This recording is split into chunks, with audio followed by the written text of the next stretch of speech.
Hello बच्चों, आज हम स्टार्ट करेंगे लेक्चर नंबर 1 चैप्टर नंबर 12 और चैप्टर है हमारे पास इलेक्ट्रोस्टैटिक्स। इसका हमारे पास पहला लेक्चर है कूलम्स लॉ। इस लेक्चर को हम कंप्लीट करेंगे। आप लोग ये वीडियो देख रहे हैं तो आप अपने पास कोई पेजेस ऐसे रख लें, पेन रख लें, जिससे आप इस लेक्चर के अहम पॉइंट्स जो है उसको नोट कर सकें। लेक्चर की जो ड्यूरेशन है वो तकरीबन 40-45 मिनट्स होगी, जिसमें हम इस पूरे टॉपिक कूलम्स लॉ को कवर करेंगे। ठीक है, अब हम चलते हैं अपने लेक्चर को स्टार्ट करते हैं। कूलम्स लॉ जो है ये 1784 में सर चार्ल्स कूलम ने पेश किया था और ये पहला लॉ था जिसमें दो चार्जेस के दरमियान जो इलेक्ट्रिक फोर्स है उसको बाकायदा एक कैलकुलेट किया गया, जिसको हम कह सकते हैं। इससे पहले हम जानते हैं कि दो किस्म के चार्जेस होते हैं, एक पॉजिटिव और नेगेटिव। चार्जेस के दरमियान जो फोर्स होती है उस फोर्स को हम कहते हैं इलेक्ट्रिक फोर्स। इलेक्ट्रिक फोर्स होती है चार्जेस के दरमियान, ये तो सबको पता था। दोनों सेम चार्जेस जो हैं वो एक दूसरे को रिपेल करते हैं और जो अपोजिट चार्जेस हैं वो एक दूसरे को अट्रैक्ट करते हैं। इस आइडिया से काफ़ी लोग वाकिफ़ थे। लेकिन अगर दो चार्जेस एक दूसरे को रिपेल करते हैं या दो चार्जेस एक दूसरे को अट्रैक्ट करते हैं तो उनके दरमियान जो फोर्स है, अगर उसको हम कैलकुलेट करना चाहें उस फोर्स को, तो उसकी न्यूमेरिक वैल्यू क्या होगी। अगर हमें दो चार्जेस के मैग्नीट्यूड्स का पता हो तो हम उस मैग्नीट्यूड को इस्तेमाल करते हुए दो चार्जेस के दरमियान जो फोर्स ऑफ अट्रैक्शन या रिपल्शन है उसको कैसे कैलकुलेट कर सकते हैं। तो इसका पहला न्यूमेरिकल फार्मूला जो है वो हमें कूलम्स लॉ से मिलता है। तो हम स्टार्ट करेंगे कूलम्स लॉ को। कूलम्स लॉ को समझने से पहले कूलम्स लॉ में एक पॉइंट है जिसको हमें समझना है और वो है पॉइंट चार्ज। पॉइंट चार्ज हम किसी भी अमाउंट ऑफ चार्ज को कह सकते हैं अगर उस चार्ज को एक पॉइंट तक महदूद कर दिया जाए। सादा लफ्ज़ों में, any amount of charge placed at a single point in space. Charge की कोई भी क्वांटिटी है, अगर वो किसी इतनी जगह पर मौजूद हो जिस जगह की डायमेंशंस भी बनाना मुश्किल हो, यानी कि वो बहुत ही एक छोटा पॉइंट हो, तो जब तमाम चार्ज, टोटल चार्ज किसी ऐसे पॉइंट पर आ जाता है या सिर्फ इतने पॉइंट पर, इतनी जगह पर आ जाता है कि जिसकी डायमेंशंस बहुत थोड़ी होती हैं या एक ही जगह पे सारा चार्ज कॉन्सेंट्रेट हो जाता है, तो ऐसे पॉइंट को हम पॉइंट चार्ज कहते हैं या उस चार्ज को हम पॉइंट चार्ज कहते हैं। तो point charge is any amount of charge that is concentrated at single point in space. ये जो पॉइंट चार्ज है ये हमारे इस पूरे चैप्टर में बार बार ये जो टर्म है ये हम यूज़ करेंगे। तो आप लोग इसको ज़हन में रखिएगा कि पॉइंट चार्ज का मतलब any amount of charge placed at a single point in space. Alright, अब हम चलते हैं कूलम्स लॉ की स्टेटमेंट की तरफ। कूलम्स लॉ की जो स्टेटमेंट है, यहाँ से हम स्टार्ट करें तो कूलम्स लॉ की स्टेटमेंट हमारे पास इस तरह बनती है। Electric force between two point charges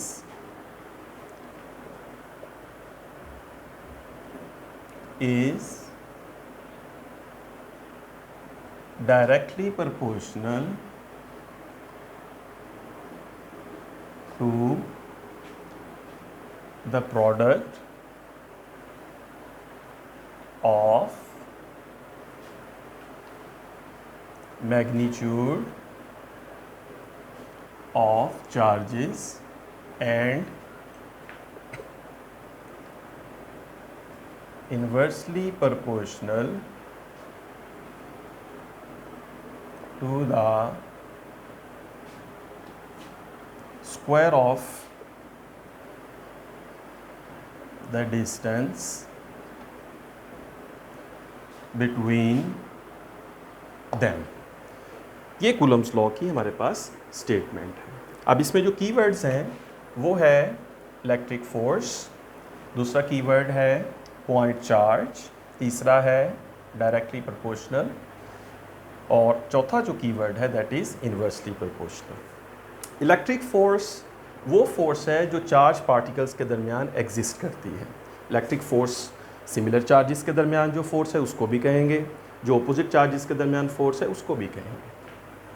electric force को हम इस पूरे चैप्टर में F और उसके साथ एक सबस्क्रिप्ट हम लिखेंगे small E, that means electric force.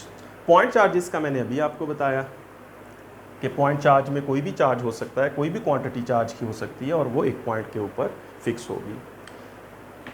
इसमें इस लॉ के हम दो पार्ट्स करते हैं। इसमें जो पहला पार्ट है हमारे पास वो ये है कि electric force between two point charges is directly proportional to the product of magnitude of charges. First करें बच्चों, हम दो चार्जेस लेते हैं। ये हमारे पास एक पॉइंट चार्ज है Q1 और ये हमारे पास एक पॉइंट चार्ज है Q2।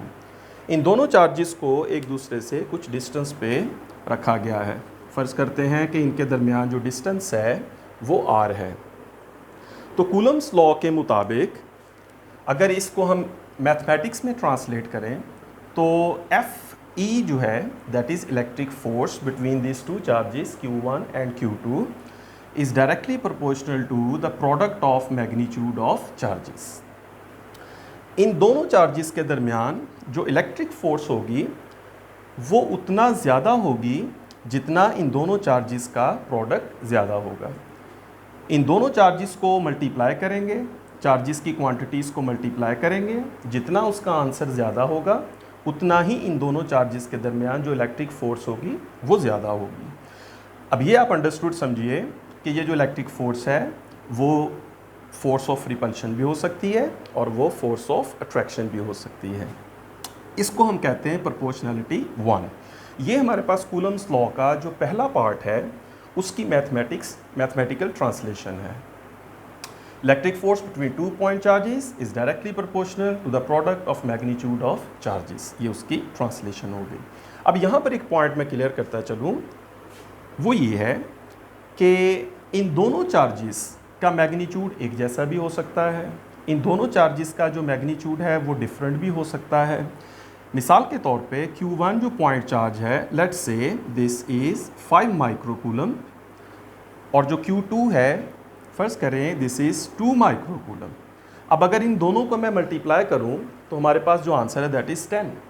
ये जो आंसर है ये डिटरमिन करेगा कि इनके दरमियान फोर्स ऑफ अट्रैक्शन या रिपल्शन कितनी होगी। लेकिन जो पॉइंट दूसरा है वो ये है कि जब इन दोनों चार्जेस के दरमियान जो फोर्स होगी, जितनी फोर्स Q1 पे लगेगी उतनी ही फोर्स Q2 पे लगेगी। ऑलराइट, ये पॉइंट आपने याद रखना है। Same amount of force acting on Q1 and on Q2, right. इसको हम वेक्टर फॉर्म में भी देखेंगे। दूसरा हम लिखते हैं इस कूलम्स लॉ के दूसरे पार्ट की तरफ आते हैं, तो वो ये है कि electric force between two point charges is now inversely proportional to the square of the distance between them. इन चार्जेस के दरमियान जो डिस्टेंस है उसको मैंने R लिया है, तो इसको अगर हम मैथमेटिकल फॉर्म में चेंज करें तो FE is inversely proportional to R square. इसको हम, ये दूसरा पार्ट है कूलम्स लॉ का जिसको हमने मैथमेटिकल फॉर्म में कन्वर्ट किया है। अब इन तमाम वर्ड्स को अगर हम पढ़ें तो यही चीज़ बनती है कि electric force is inversely proportional to R square. It means अगर इसको थोड़ा एक्सप्लेन करें तो इसका मतलब ये है कि जितना इन चार्जेस के दरमियान डिस्टेंस बढ़ेगा उतनी इन चार्जेस के दरमियान जो फोर्स है, इलेक्ट्रिक फोर्स है, वो उतनी कम होगी। एग्ज़ाम्पल ले लेते हैं ऐसे, इसको एग्ज़ाम्पल दे के फ़र्ज़ करें कि ये दोनों चार्जेस के दरमियान डिस्टेंस 1 मीटर है। अगर हम इस डिस्टेंस को 2 कर देते हैं, डिस्टेंस यानी कि इस जो डिस्टेंस है दोनों चार्जेस के दरमियान वो इससे डबल हो जाता है, तो इस प्रोपोर्शनैलिटी के मुताबिक अगर R 2 टाइम्स होता है तो उसका जो स्क्वायर है वो 4 होगा। और इसका मतलब ये है कि इन दोनों चार्जेस के दरमियान जो इलेक्ट्रिक फोर्स होगी वो 4 टाइम्स कम हो जाएगी। अगर हम इन दोनों चार्जेस के दरमियान डिस्टेंस को डबल कर दें तो दोनों के दरमियान जो फोर्स है वो 4 टाइम्स डिक्रीज़ कर जाएगी।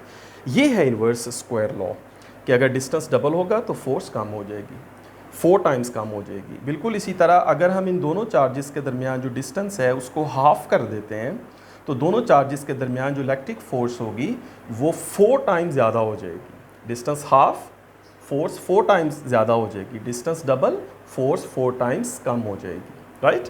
तो अब ये दोनों इक्वेशंस आपने याद रखनी है। प्रोपोर्शनैलिटीज़ दोनों को कंबाइन अगर हम करते हैं तो दोनों को कंबाइन करके अगर हम लिखते हैं तो हमारे पास बनती है FE is proportional to Q1 Q2 over R square.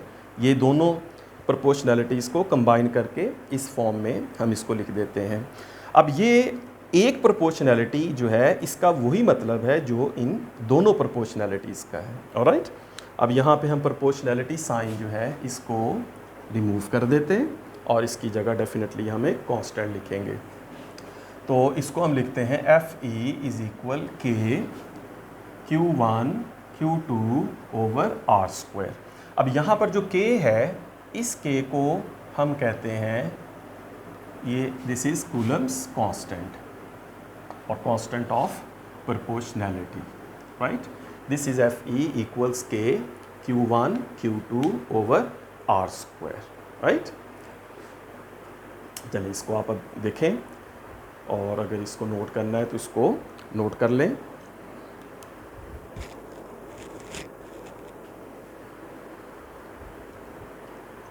Coulomb's constant. अब बच्चों इसको आप जो है कूलम्स लॉ का एक पार्ट आप यहाँ तक समझ सकते हैं कि ये एक पार्ट जो है वो हमारा कंप्लीट हो गया। एग्जामिनेशन पॉइंट ऑफ व्यू से अगर ये लॉन्ग क्वेश्चन है तो इसमें इसको पहला हिस्सा यहाँ तक हम कह सकते हैं। इसमें कूलम्स लॉ की स्टेटमेंट आपने लिख देनी है और उसके बाद आपने कूलम्स लॉ का मैथमेटिकल फॉर्म यहाँ तक लिख देनी है। ऑलराइट, अब हम चलते हैं के की तरफ और के को जो फाइंड करना है ये हमारे पास होगा कूलम्स लॉ का, यानी इस लॉन्ग क्वेश्चन का दूसरा पार्ट। ये जो पार्ट्स हैं ये आपकी आसानी के लिए, ताकि आपको इसको तरतीब से याद रखने में आसानी रहे। अब हम के की बात करते हैं, राइट। सो व्हाट इज़ के? के इज़ कूलम्स कांस्टेंट, राइट। इस के की जो वैल्यू है, इस के की वैल्यू, अब यहाँ हम इसको प्रूफ तो नहीं करेंगे, लेकिन इस के की जो वैल्यू है दैट इज़ 1/4 पाई एप्सिलॉन। ये इसकी वैल्यू है। यहाँ से हम इस के को फाइंड कर सकते हैं। अब इसको कैसे आया, ये गाउसीज़ लॉ से प्रूव हो सकता है, लेकिन यहाँ अभी हम इसको जो है वो प्रूव नहीं करेंगे। इसको किसी और वीडियो लेक्चर में इसको कवर करेंगे। गाउसीज़ लॉ भी पढ़ना है, उसके बाद एक छोटा सा लेक्चर वीडियो बना के उसमें हम इसके प्रूफ के बारे में बात कर सकते हैं। फिलहाल के जो है that is equals 1/4 pi epsilon. ये जो आपको सिंबल नज़र आ रही है इसको आपने ई नहीं पढ़ना, इसको आप पढ़ेंगे दिस इज़ एप्सिलॉन, और या इसको एप्साइलन पढ़ते हैं, डिफरेंट प्रोनाउंसिएशंस आप कह सकते हैं। और ये जो एप्साइलन है, ये जो सिंबल है, इससे डिटरमिन होगी कि के की वैल्यू क्या होगी। इसका मतलब है कि जो के है, जो कि कूलम्स कांस्टेंट है, ये भी डिपेंड करता है एप्साइलन पे। यानी अगर एप्साइलन जो है, अगर ये चेंज हो जाता है किसी भी वजह से, तो इसका मतलब होगा कि फिर के की वैल्यू भी चेंज हो जाएगी, राइट। तो के की वैल्यू कांस्टेंट तो है, लेकिन ये जो कांस्टेंट है वो भी डिपेंड करता है कि ये एप्साइलन जो है ये क्या है। अब हम एप्साइलन की बात करते हैं। इस एप्साइलन का एक नाम है। इस एप्साइलन को हम कहते हैं परमिटिविटी, इसको कहते हैं permittivity of free space, right. This is permittivity of free space, इस एप्साइलन को कहते हैं, या सिंपली इसको हम परमिटिविटी जो है वो कहते हैं। परमिटिविटी ऑफ फ्री स्पेस तो एक स्पेशल केस होगा जिसमें जो है वो फ्री स्पेस की परमिटिविटी होगी। फ़िलहाल इसको मैं जो है वो जस्ट कहता हूँ कि ये परमिटिविटी है, राइट, जस्ट टू अंडरस्टैंड। ये जो एप्साइलन है ये परमिटिविटी है, राइट। अब परमिटिविटी हम देखते हैं कि परमिटिविटी के क्या मीनिंग है, फिर उसके बाद हम आगे चलेंगे तो इसको कहेंगे permittivity of free space, permittivity of glass, permittivity of rubber, इस तरह डिफरेंट हम बात करेंगे। परमिटिविटी जो है ये जो एक्चुअली दो चार्जेस के दरमियान जो इलेक्ट्रिक फोर्स है जो एग्जिस्ट करती है, उस इलेक्ट्रिक फोर्स को अफेक्ट करने वाले मीडियम की वैल्यू को कहेंगे। मिसाल के तौर पे हमारे पास एक चार्ज है Q1 और दूसरा एक चार्ज है Q2, ये दोनों पॉइंट चार्जेस हैं। अब इन दोनों पॉइंट चार्जेस के दरमियान यहाँ पर फ्री स्पेस है, right, this is free space. Free space means there is no matter between this two point charges. अब जब हम मैटर की बात करते हैं तो हम कहते हैं air is matter, gases, liquid is matter, solid is matter. जब हम कहते हैं फ्री स्पेस, उसका मतलब है there is no matter between this two charges, that is free space. अब ये जो फ्री स्पेस है, ये फ्री स्पेस इन दोनों चार्जेस के दरमियान जो इलेक्ट्रिक फोर्स है उसको कितना अफेक्ट करती है, right, that is called permittivity of, that is called permittivity of free space, right. ठीक है, फिर से एक दफ़ा, दो चार्जेस के दरमियान अगर कुछ भी नहीं है, फ्री स्पेस है, जिसका मतलब कि कोई भी मैटर नहीं है, तो इट मीन्स कि वो जो फ्री स्पेस है उसके होने की वजह से, उस फ्री स्पेस की मौजूदगी की वजह से दोनों चार्जेस के दरमियान कितनी फोर्स कम हुई, right, that is called permittivity of free space. बिल्कुल इसी तरह से अब इसको एक और एग्जांपल मैं देता हूँ। फ़र्ज़ करें कि इन दोनों चार्जेस के दरमियान, फ़र्ज़ कीजिए हमारे पास चार्जेस है, चार्ज है Q1, चार्ज है Q2, इन दोनों चार्जेस के दरमियान एक और मीडियम ले लेता हूँ मैं, फ्री स्पेस नहीं लेता, लेट्स से कि इसके दरमियान, दोनों चार्जेस के दरमियान ये मैं एक शीट रख देता हूँ और ये जो शीट है ये ग्लास की बनी हुई है, ऑलराइट। अब आपको थोड़ा सा और मज़ीद बेहतर समझ आएगी इसमें कि ये जो ग्लास है, अगर आपको थोड़ा सा मैं इसको नीचे बना देता हूँ, शायद आपको इसको नज़र ना आए, कैमरे फोकस से बाहर हो जाए, तो ये है हमारे पास चार्ज Q1 और ये है हमारे पास चार्ज Q2। दोनों चार्जेस के दरमियान एक मीडियम जो है वो हम रख देते हैं और फ़र्ज़ करें कि ये जो मीडियम है, ये मीडियम एक ग्लास है। तो यहाँ पर जो है वो हम इसको इस तरह समझेंगे कि ये जो ग्लास है, इसके आ जाने की वजह से इन दोनों पॉइंट चार्जेस के दरमियान जो इलेक्ट्रिक फोर्स थी उस पर कितना अफेक्ट हुआ है, कितनी वो इलेक्ट्रिक फोर्स इस ग्लास के आ जाने की वजह से कम हुई है। तो उसको हम क्या पढ़ेंगे, उसको हम पढ़ेंगे परमिटिविटी ऑफ ग्लास। बिल्कुल उसी तरह जैसे मैंने यहाँ पे कहा परमिटिविटी ऑफ फ्री स्पेस, यहाँ मैं कह देता हूँ परमिटिविटी ऑफ ग्लास। यहाँ पर जो ये एक फिनोमिना होता है जिसको हम कहते हैं पोलराइजेशन। पोलराइजेशन फिनोमिना जो है उसमें ये जो डाई इलेक्ट्रिक है, ये जो मीडियम हम रखते हैं इसको हम कहते हैं dielectric, right, dielectric part. Dielectric जो मीडियम है इसमें पोलराइजेशन का प्रोसेस होता है। ये हमारा टॉपिक भी है कि हम पोलराइजेशन इसको डिटेल में पढ़ेंगे, जिसमें इस मीडियम के जो एटम्स हैं वो पोलराइज्ड हो जाते हैं। अगर ये चार्ज पॉजिटिव है और ये चार्ज नेगेटिव है लेट्स से, तो इस मीडियम के नेगेटिव जो चार्जेस हैं वो इस तरफ को शिफ्ट हो जाते हैं और जो पॉजिटिव हैं वो इस तरफ को शिफ्ट हो जाते हैं। तो ये पोलराइजेशन कहलाती है, इस प्रोसेस को हम पोलराइजेशन कहते हैं। इस पोलराइजेशन की वजह से इन दोनों चार्जेस के दरमियान जो फोर्स थी वो कम हो जाएगी, राइट। अब इस टॉपिक के बाद हमने एक और टॉपिक पढ़ना है, उसका नाम है इलेक्ट्रिक फील्ड। उसमें ये हमारे पास पॉजिटिव चार्ज है, ये नेगेटिव, तो हम देखेंगे कि इलेक्ट्रिक फील्ड जो है दोनों चार्जेस के दरमियान उसकी ये डायरेक्शन है, इलेक्ट्रिक फोर्स की ये डायरेक्शन है। अब ये जो मीडियम मैंने रखा है, इस मीडियम में ये पॉजिटिव और ये नेगेटिव, इसका मतलब उसकी इलेक्ट्रिक फोर्स इस तरफ को प्रोड्यूस हो गई। तो खैर इस लॉजिक के मुताबिक जो इलेक्ट्रिक फोर्स दोनों चार्जेस के दरमियान थी वो पॉजिटिव से नेगेटिव की तरफ थी, और जो इस मीडियम में प्रोड्यूस हो गई पॉजिटिव से नेगेटिव वो इसके ऑपोजिट है। तो रिजल्टेंट इफेक्ट क्या होगा, फोर्स का कम हो जाएगी। तो कितना इस मीडियम ने इन दोनों चार्जेस के दरमियान जो इलेक्ट्रिक फोर्स थी उसको कितना डिक्रीज कर दिया, that is permittivity of that material. जैसे permittivity of free space, permittivity of glass, इसी तरह permittivity of rubber, permittivity of water.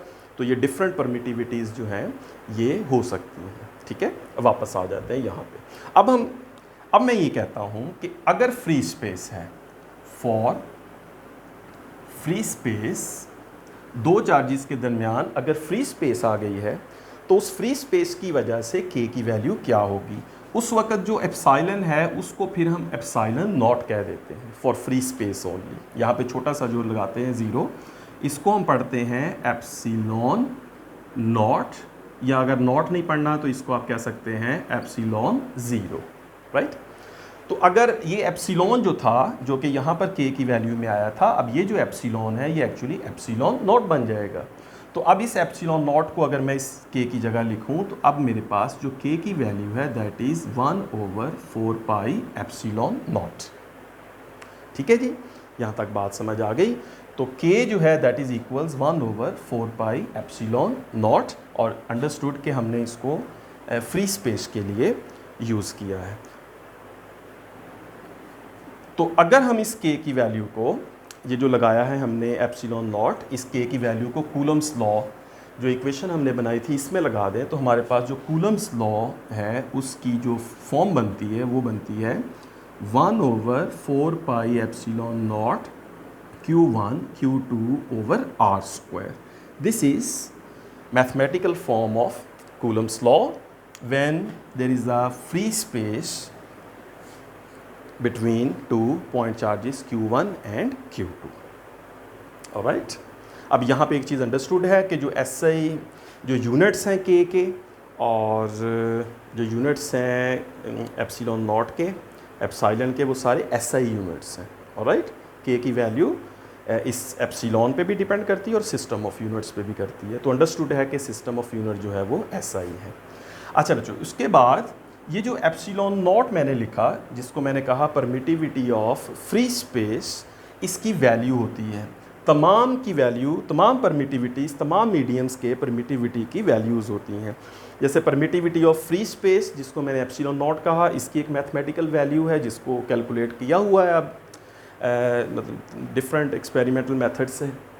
तो परमिटिविटी ऑफ फ्री स्पेस की भी वैल्यू होगी, परमिटिविटी ऑफ ग्लास की भी वैल्यू होगी, परमिटिविटी ऑफ रबड़ की भी वैल्यू होगी।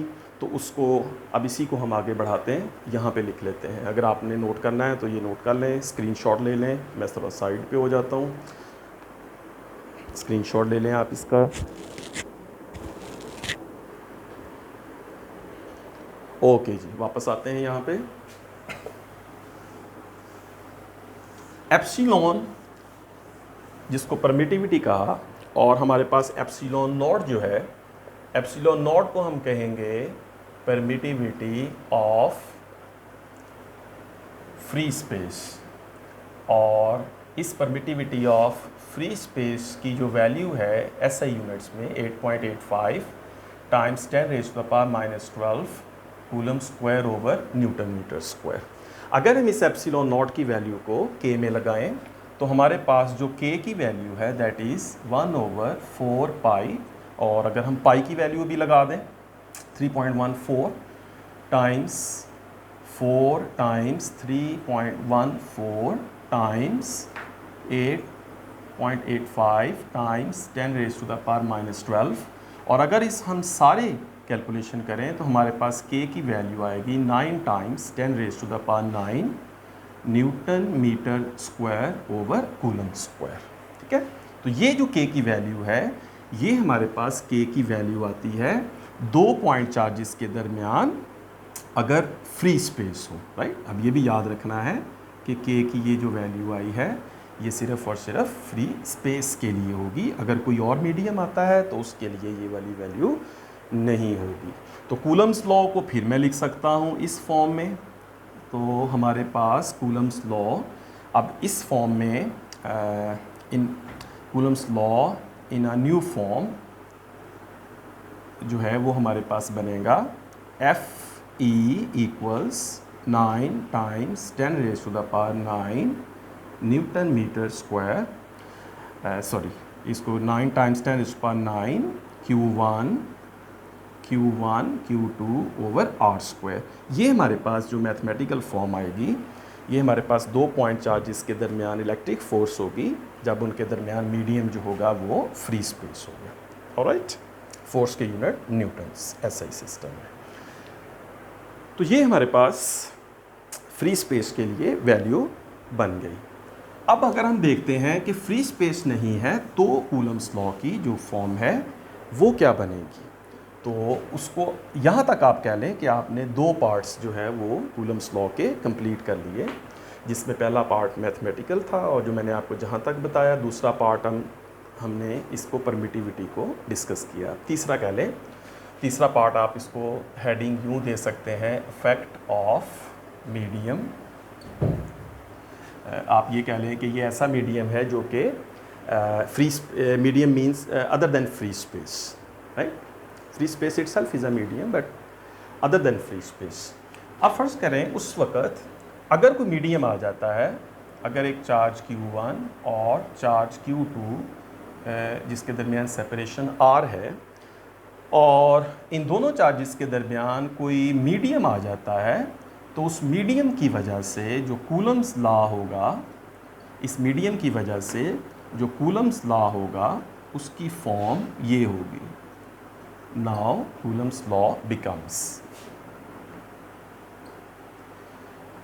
हमारे पास उस वक़्त जो फोर्स होगी Fe, now there is a small prime Fe prime.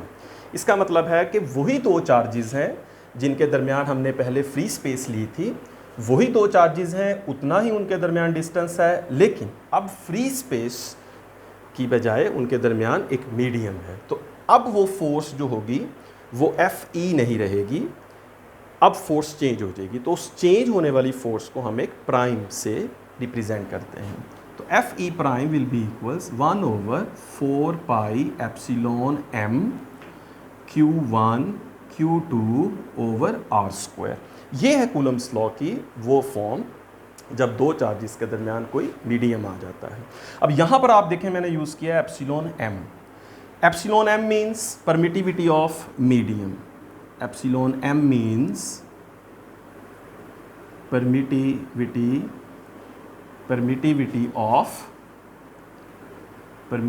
Of medium. अब ये मीडियम जो है उसकी परमिटिविटी क्या होगी आपके, अब इस पे ये है कि हमारे पास डिफरेंट मटेरियल्स की परमिटिविटी डिफरेंट होती है.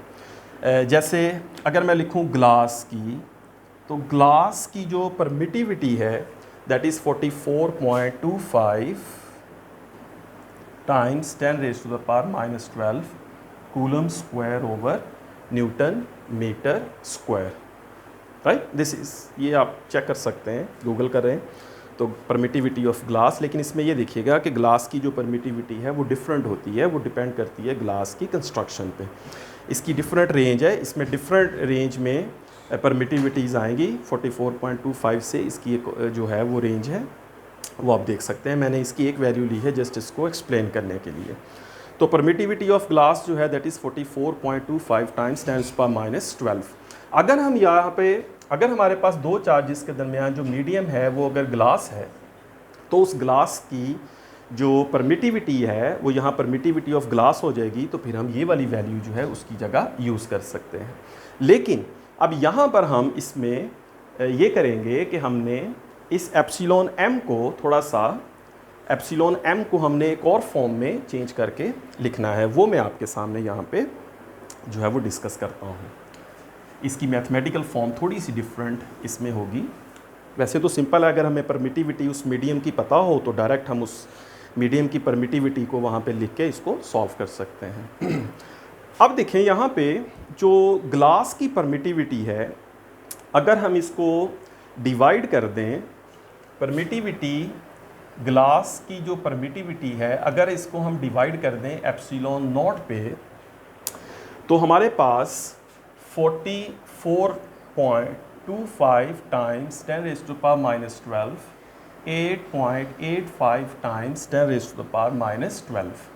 अगर इन दोनों वैल्यूज़ को हम डिवाइड कर दें तो हमारे पास जो आंसर है that is something about 5, 4.9 something, 4.5, 4.6. आप इसकी कैलकुलेशन करके देख सकते हैं. मैं इसको राउंड ऑफ करके लिख देता हूँ, दिस इज़ 5, राइट. इसका मतलब ये है कि जो परमिटिविटी ऑफ ग्लास है वो परमिटिविटी ऑफ फ्री स्पेस का 5 टाइम्स है, right. Permittivity of glass is 5 times permittivity of free space. अगर ये इस वीडियो में थोड़ा सा अगर ऊपर आ रहा है तो इसको मैं थोड़ा सा दोबारा लिख देता हूँ, एक दफ़ा दोबारा इसको यहाँ नीचे लिख देता हूँ. वो ये है कि permittivity of glass over permittivity of free space that is 44.25 times 10⁻⁻12 और फ्री स्पेस में 8.85 टाइम्स 10⁻⁻12। अगर इसको हम डिवाइड करें तो हमारे पास permittivity of glass divided by permittivity of free space is 5। इसका मतलब है कि permittivity of glass is 5 times permittivity of free space. अब यहाँ पर हम एक नई टर्म जो है उसको इंट्रोड्यूस करवाते हैं और वो टर्म है रिलेटिव परमिटिविटी। रिलेटिव परमिटिविटी, और उसको हम रिप्रेजेंट करते हैं एप्सिलॉन आर से। अब आप यहाँ देखें, इस इक्वेशन में देखें, जो परमिटिविटी ऑफ ग्लास है that is equals 5 times permittivity of epsilon not. इसका मतलब है जो ग्लास का अफेक्ट है कि ग्लास जो है उसके आने की वजह से दो चार्जेस के दरमियान कितना फोर्स कम हुई, that is 5 times more than the affect of free space. ये यहाँ से हमें बात पता चल गई कि glass has more effect, 5 times more effect as compared to the effect of free space between two charges. That is called relative permittivity. और जो FSC के स्टूडेंट्स हैं उनकी बुक में कूलम्स लॉ के दूसरे पेज के ऊपर एक टेबल बना हुआ है और उस टेबल में इस relative permittivity की जो वैल्यूज़ हैं